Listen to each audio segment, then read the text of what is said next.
Hello everyone, এখন আমরা বেরিয়ে পড়েছি। আজকে আমার চারখানা পার্টি মেকআপ আছে সেই কারণে।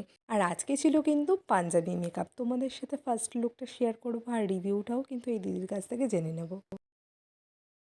আজকে আমার কাছে সেজে তোমার কিরকম লাগলো? एकदम कैंट मजा आ गया। Thank you so much. Thank you so much. তো আমার ক্লায়েন্ট কিন্তু পাঞ্জাবিতেই আমাকে রিভিউ দিল। এবার আসি সেকেন্ড পার্টি মেকআপে। ওদেরকে সাজাতে এসে আমার নতুন একটা এক্সপিরিয়েন্স হলো।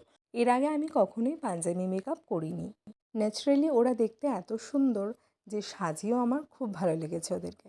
আর ওদের সাজাতে গিয়ে আমি যেটা বুঝলাম, ওরা একদমই লাইট মেকআপ পছন্দ করে আর হেয়ার স্টাইলও একদম সিম্পল পছন্দ। দিদি, আজকে আমার কাছে সেজে তোমার কিরকম লাগলো?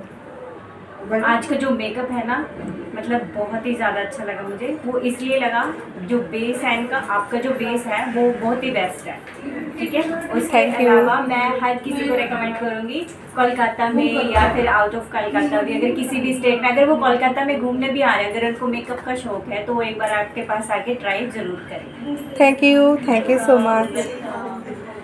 তো সেকেন্ড পার্টি মেকআপ লুকটা আমি তোমাদের কাছে শেয়ারও করলাম আর রিভিউটাও কিন্তু জেনে নিলাম। তারপরে এটা আমার থার্ড পার্টি মেকআপ আর তারপরে রয়েছে ফোর্থ পার্টি মেকআপ লুক। লাস্টের দুজন খুব লজ্জা পাচ্ছিল, এই কারণেই রিভিউ দেয়নি। তো তোমাদের কেমন লাগলো সেটা আমাকে অবশ্যই জানিও।